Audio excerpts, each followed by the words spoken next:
ये क्या हो रहा है रानी माँ? भाइयों में आपसी मतभेद हो तो रियासत के टुकड़े हो जाएंगे। मेरे तो कुछ समझ में नहीं आ रहा वैदराज। एक तरफ दयाल महाराज के फैसले पर अड़ा हुआ है, दूसरी तरफ कुंवर किसी हालत में मानने को तैयार नहीं। अब तो आपको ही कुछ करना होगा। ठीक है, मैं ही सब भाइयों को बुलाकर बात कर लेती हूँ, लेकिन मेरे बस में भी तो नहीं है ये लोग।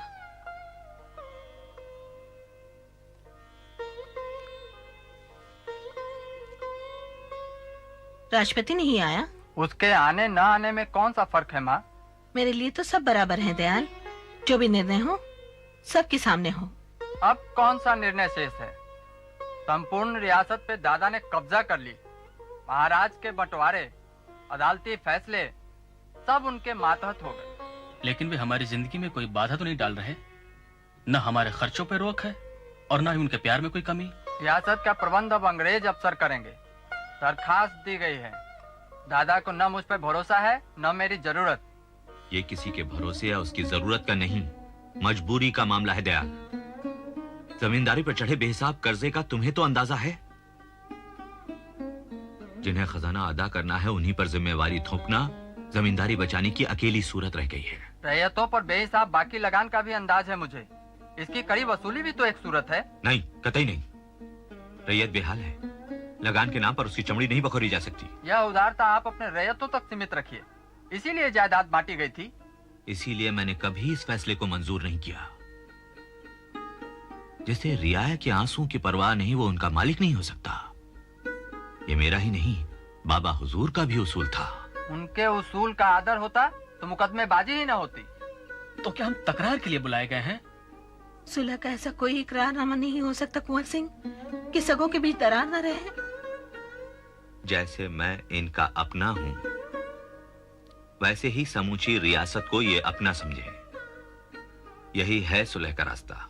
तो फिर माँ, हमें जगदीशपुर से विदा होने की अनुमति दें। अनुमति? मैं किससे अनुमति लूं? आत्मा तो नहीं दे रही, लेकिन जहां महाराज का निर्णय उलट दिया गया हो वहां रह भी कैसे पाऊंगी दयाल? तो दलीपपुर चलने की तैयारी करें। हाँ, भाग्य का यही आदेश है। ये मेरा दुर्भाग्य होगा रानी माँ।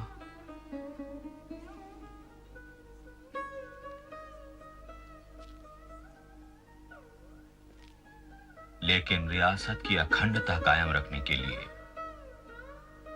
मुझे हर दुर्भाग्य मंजूर है।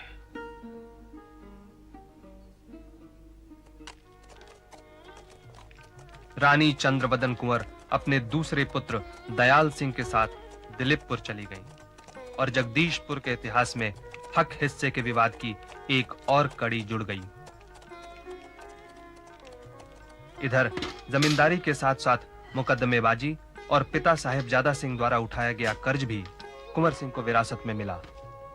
लेकिन विभीषिकाओं से कभी न घबराने वाले कुंवर सिंह ने बड़े उत्साह के साथ राज्य निर्माण का कार्य आरंभ कर दिया।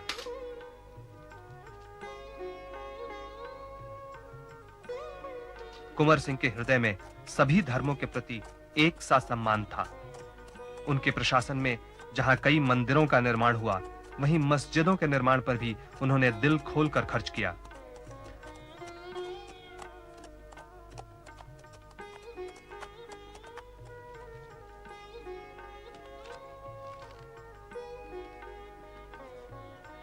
इस कार्य में धर्मन उनका हाथ बटाया करती थीं।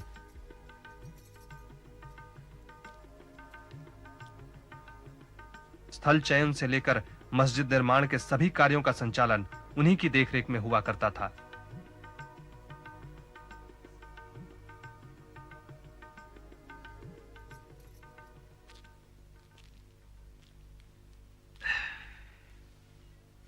पाठशाला भवन बनने में और कितने दिन लगेंगे हरकिशन? बस 2-4 हफ्ते और। सड़कें, मंडी, मंदिर, मस्जिद सबके निर्माण कार्य चल रहे हैं ना, पैसे बढ़ जाते, वरना पिछले माह ही बन चुकी होती पाठशाला। बन जानी चाहिए हरकिशन। किसी भी निर्माण से पहले निर्मित होनी चाहिए पाठशालाएं। पाठशालाएं ही निर्माण का ज्ञान देती हैं हरकिशन। व्यापारियों और महाजनों को बुलाओ, उनसे कहो नई मंडी का खर्च साझा करें। इससे जो खर्च बचेगा उसे पाठशाला पे लगाओ। मंदिर का कलश हम कब तक देख पाएंगे पंडित जी? आगामी पूर्णिमा तक महाराज। मंदिर तक पहुंचने की सड़क भी तब तक चलने लायक हो जाएगी ना हरकिशन? चेष्टा तो यही है बाबा सरकार।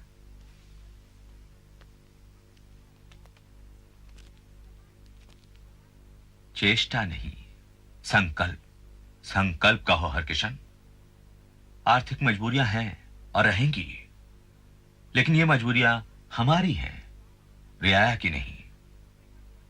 कर्ज का बोझ हमारी रीढ़ तोड़ डाले, लेकिन हम रियाया की खुशहाली का संकल्प नहीं त्याग सकते। निर्माण के किसी काम में खर्च की बाधा ना आए, यह जिम्मा हमारा है हरकिशन। कमिश्नर टेलर अंग्रेजी हुकूमत के दमन चक्र का एक मजबूत अंग जरूर था, परंतु हृदय से वह एक सृजनशील व्यक्ति था। प्रकृति प्रेम एवं जीवन के प्रति रचनात्मक दृष्टिकोण के कारण टेलर के व्यक्तित्व की एक सकारात्मक तस्वीर बनती थी। अपने इसी विशिष्ट पहलू के कारण वह बाबू साहेब का मित्र बन सका था। अक्सर वह जितौरा जंगल के शिकारगाह में कुंवर सिंह का आतिथ्य स्वीकार करता था। हजारों नए पेड़ लगे हैं। जंगल घने हों तो आदमी और धरती दोनों की हिफाजत होती है टेलर साहब। Oh, certainly.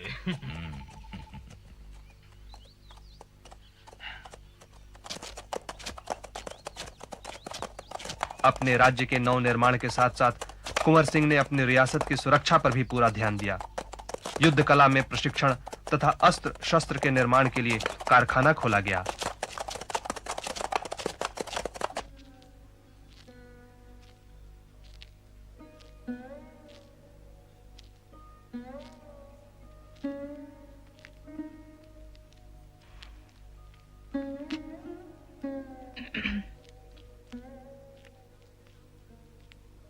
जल्दी लौट आए, मुलाकात नहीं हुई पेशवा से।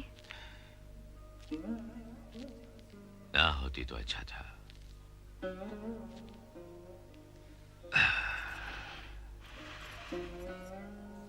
विनायक राव बहादुर के वारिस पेशवा कहलाने की जुबान नहीं रखते। 13 लाख का कर्ज देना कबूल किया। सारे कागजात तैयार हो गए, सरकार को इत्तला दे दी गई और अब वे मुकर रहे हैं। पेशवाओं के इस करार को मद्देनजर रखकर ही सरकार से इकरारनामा किया था हमने। इतने परेशान ना हो, अच्छा ही हुआ। इतने बड़े कर्ज के बोझ से तो बचे। आप अपने कमिश्नर दोस्त से बात क्यों नहीं करते? दोस्त हैं, रास्ता तो निकालेंगे ही। ना हो तो उन्हें दावत पर यहीं बुला लीजिए। ऐसा ही सोच रहे थे हम भी। काफी समय से शिकार पर भी नहीं आए टेलर साहब। खुलकर बातें होंगी यहाँ तो भिजवा देते हैं आपका दावतनामा। आपका।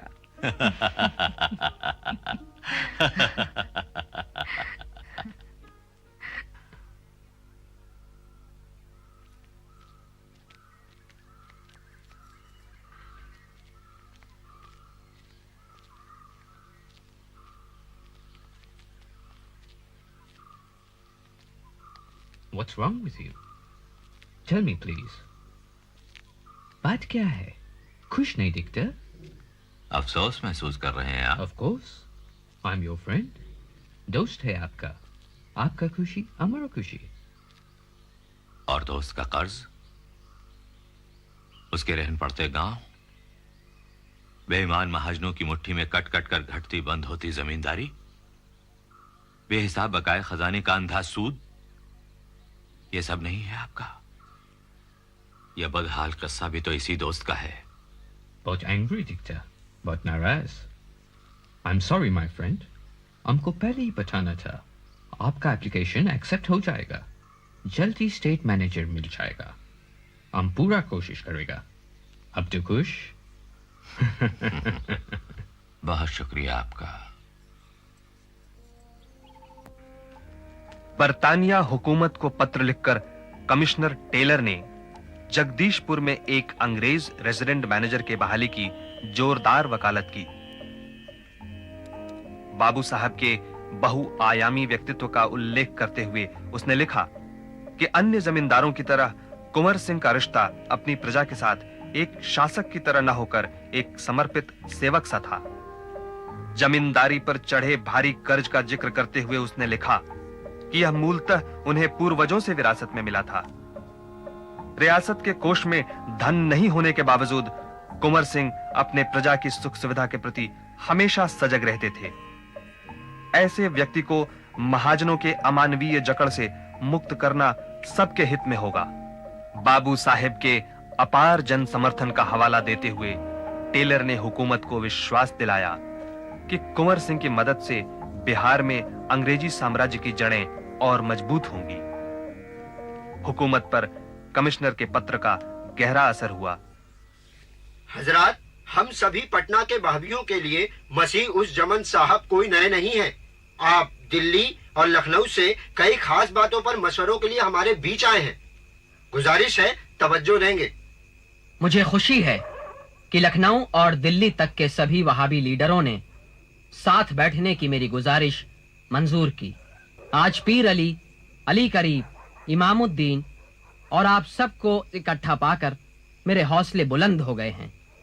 मेरे अजीज दोस्तों, हमारे पाक वहाबी मजहब में अंग्रेजों की गैर मुनासिब दखल अंदाजियों के सबब आपका गुस्सा वाजिब है। जेलों में अलग अलग मजहबों के चौके को खत्म कर एक चौका चलाने और मिट्टी के बर्तन थोपने जैसे बेहुदा कदमों का जेलों के अंदर और बाहर जितना जबरदस्त एतराज हुआ कि उससे इन्हें सबक और समझ मिल जाने की उम्मीद की गई थी, लेकिन मस्जिदों की जमीन हड़पने और मक्का जाते जहाज को रोकने की ताजा कार्रवाइयां इस नतीजे के पक्के सबूत हैं कि उनके नापाक इरादे ज्यादा बेखौफ, ज्यादा मजबूत हुए हैं। लेकिन क्या ये इस बात के सबूत नहीं कि हमारे मुखालफत के तरीके और मकसद हासिल करने के नजरिए में कहीं कोई जबरदस्त कमी है? आखिर हमारा मकसद है क्या? मजहबी आजादी, 100% मजहबी आजादी। लेकिन ये कैसे मुमकिन है कि मुल्क तो गुलाम रहे और मजहब आजाद हो? कतई मुमकिन नहीं। हमारे मजहब में दखल अंदाजी तो अंग्रेजों की सोची समझी शातिराना चाल है, ताकि समूचे कौम और मुल्क की हिफाजत के बजाय हम मजहब के सवाल तक सिमटे रहें। वजह फरमाते हैं अली भाई, गौर कीजिए तो अंग्रेजों ने ठीक उन्हीं वक्तों पर मजहब पर वार किए जब हिंदुस्तानियों के गोल बंद होने के खतरे नजर आए हैं। गर्ज की मजहबी आजादी का ख्याल एक दखियानूसी ख्याल है और हमें इस लड़ाई से बाज आना चाहिए। नहीं, हमें इस लड़ाई का फैलाव करना चाहिए। आदमी की आजादी एक मुकम्मल हालात होती है, वो आधी अधूरी और बटी हुई नहीं होती। वतन गुलाम होगा तो मजहब भी गुलाम होगा, और हम वहाबियों के लिए गुलाम रहना नापाक है। इसलिए दोस्तों, आजादे मजहब की लड़ाई को आजादे वतन में तब्दील किए बगैर मजहबी आजादी का ख्वाब बेमानी है। अल्लाह का शुक्र, आप सबकी मर्जी एक है। अब कदमों का एक होना और साझे राह पर बढ़ना कतई मुश्किल नहीं, क्योंकि इंसाफी आजादी बटी हुई नहीं होती, इसलिए बटकर लड़ी भी नहीं जा सकती। यकीन माने, लखनऊ परस्ती, दिल्ली परस्ती को हिंदुस्तान परस्ती में फैलाते ही आजादी पसंद आवाम, रजवाड़े और वतन परस्त पलटने भी आपका हमसफर बन जाएंगी। बेशक ऐसा ही होगा, इंशाअल्लाह। हिंदुस्तान में अंग्रेजी हुकूमत की मजबूती के साथ साथ मातहत जमींदारों पर लगान का दबाव कसता गया। चारों तरफ खलबली मच गई जब तयशुदा सालाना 22 लाख के अलावे और 5 लाख की मांग बनारस के राजा चैत सिंह पर ठोकी गई। उन्होंने बगावत कर दिया, लेकिन गोरों के आगे टिक नहीं सके। न्यायपालिका एवं प्रशासनिक ढांचों में हिंदुस्तानियों का कोई स्थान नहीं था। मनमाने ढंग से हिंदुस्तानियों के खिलाफ फैसले होने लगे। धर्म परिवर्तन को प्रोत्साहन देने के लिए हिंदू संपत्ति कानून को बदल दिया गया। लॉर्ड कैनिंग के 1856 के जनरल सर्विस एक्ट के अंतर्गत ईसाई धर्म अपना लेने पर नौकरी में उन्नति मिलती थी। So, this is the new Enfield rifle. Very good. Hazur sir, अर्जी भेजने वाले दोनों जमादार हाजिर हैं। Under call करो। Yes sir.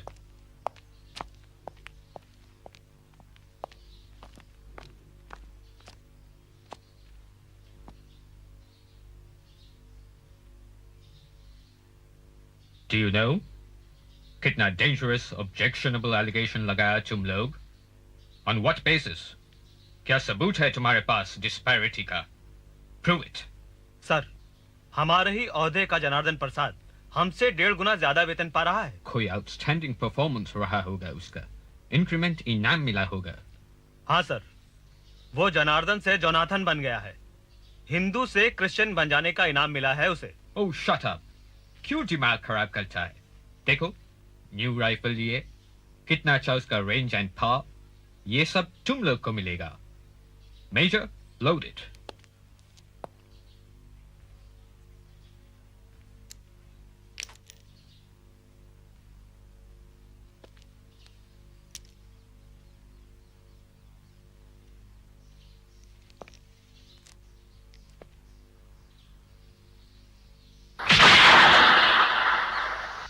गुड। हमारी अर्जी को सुनवाई ना करेंगे हुजूर? अभी नहीं, बैट में बैट करेगा, बट डिसिप्लिन ब्रेक करेगा, सजा पाएगा। Okay, go now.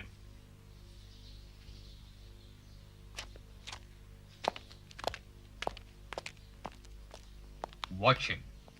सर, तुमने खुद देखे वो बंदूकें? हाँ, मैंने खुद देखी थी वो बंदूकें, और बीखन ने भी देखा था। दांत लगाए बगैर कारतूस भरने का कोई उपाय नहीं उस राइफल में। अरे भाई, उपाय होता तो रुकरप्टवा साला दांत लगाता। कहीं नकली बंदूक तो नहीं? अबे, कमिश्नर ने खुद फायर किया हमारे सामने। तो अब हमें दांत लगाना होगा गाय और सुअर की चर्बी में। धिक्कार है, कल न गई तेरी जुबान ऐसा बोलते। अरे भाई, गुलामों की जुबान ही कहाँ होती है। ऐसी बेजुबान जिंदगी को खत्म कर डालेंगे, पर गाय और सुअर की चर्बी में दांत लगाने का पाप ना करेंगे। चुप चुप, कोई आ रहा है।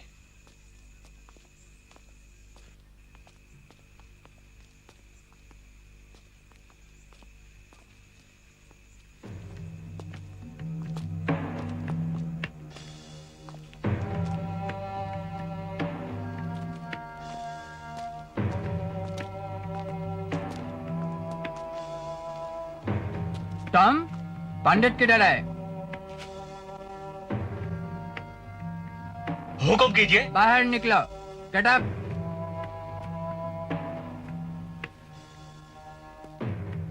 चलो। गिरफ्तार कर रहे हैं हमें। कसूर नहीं बताएंगे हमारा। कसूर? हाँ, चलो।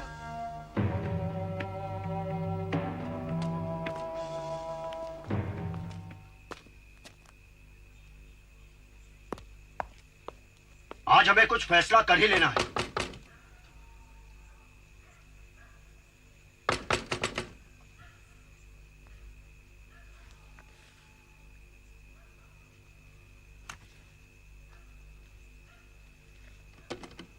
अरे आप? हाँ, वर्दी पर ना जाइए। तहे दिल से हमारी हिमायती हैं। गश्ती दरोगा नवाब मीर बकर साहब अवध के शाही खानदान से आते हैं। चौकस करने आया हूं आप सबको। देसी पलटनों को पटने से पैसे मिलने की खबर लग चुकी है। काजी नियाज अली, मौलवी मोहम्मद हुसैन, मौलवी अहमदुल्ला और वाइजुल हक पर तो कड़ी नजर रखने का खुफिया हुक्म भी दिया जा चुका है।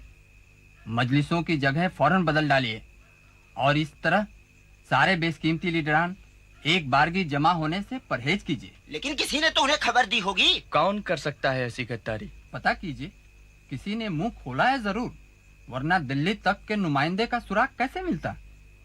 सैफ अली साहब को तो पटने में एक पल न रखें। बेहतर होगा उन्हें जगदीशपुर भेज दें।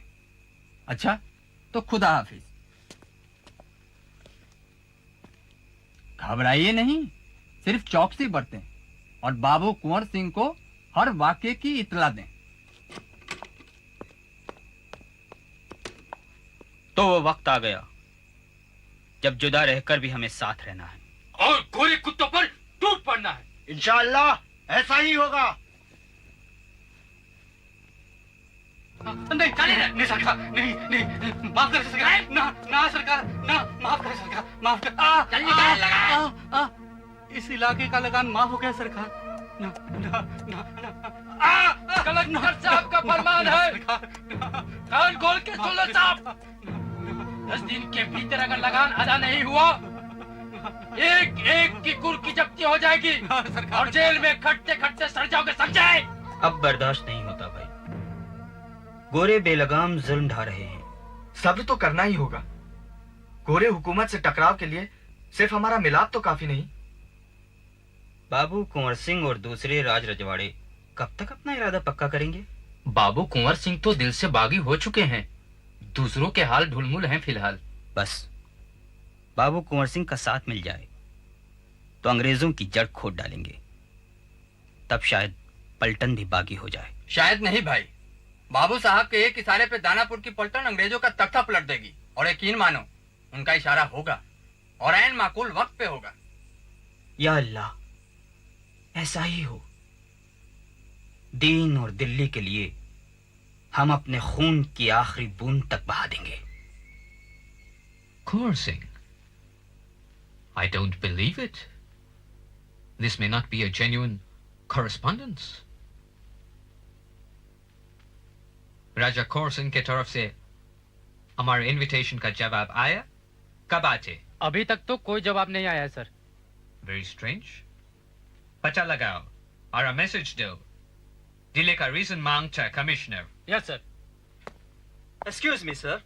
This is letters and documents proves undoubted connections of Mr. Kunwar Singh to the Bahavis and Dhanaporkan. I think he should be Arrested immediately. That's the only thing you can suggest for any Indian. What a blind and bankrupt suggestion. Do you know the immediate result of arresting Kaur Singh? Are you ready to face the mass revolt of Shabad? Forgive me, sir. I was just talking about the cautions. Yes, caution is the right word. Continue search against the Bahabij. Find out their every connection with the Deshi Paltan. Arrest all the conspirators. Right. Okay, sir.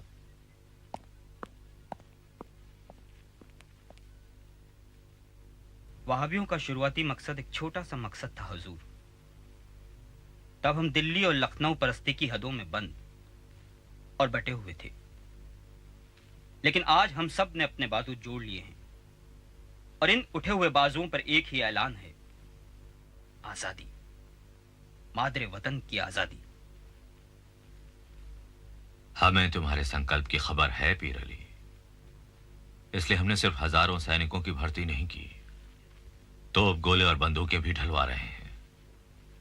Danapur के सैनिक हथियार लेकर भागने में नाकामयाब रहे तो हमारे हथियार और असद का जखीरा महीनों लड़ने के लिए काफी होगा।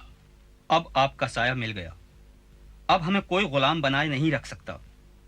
अब आप ही हमारे रहनुमा हैं, आपका हुक्म ही हमारी सांसों का फर्ज होगा। इजाजत हो तो दानापुर छावनी में ये खुशखबरी बांटाऊं। नहीं, थोड़ा सब्र करें। छावनी में भी सरकारी भेदिए हैं, बेवक्त बात खुल गई तो हमारी उम्मीदें खाक कर दी जाएंगी। हरकिशन ठीक कह रहा है पीर अली, यह वक्त सुरंगों के अंधेरे में बारूद जमा करने का है। पलीता लगाने का वक्त दूर तो नहीं, लेकिन उसमें थोड़ी देर है। जाओ, अंग्रेजों के पैरों के नीचे की जमीन में जितनी बारूद बिछा सकते हो बिछाओ, विस्फोट एक बारगी होगा। ऐसा ही होगा महाराज, ऐसा ही होगा।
चंदन से अपना रूप निखारिए, सुख से हर रोज हर दिन।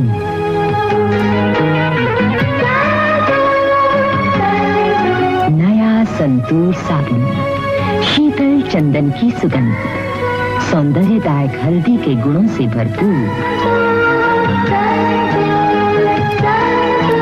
संतूर हल्दी चंदन युक्त साबुन।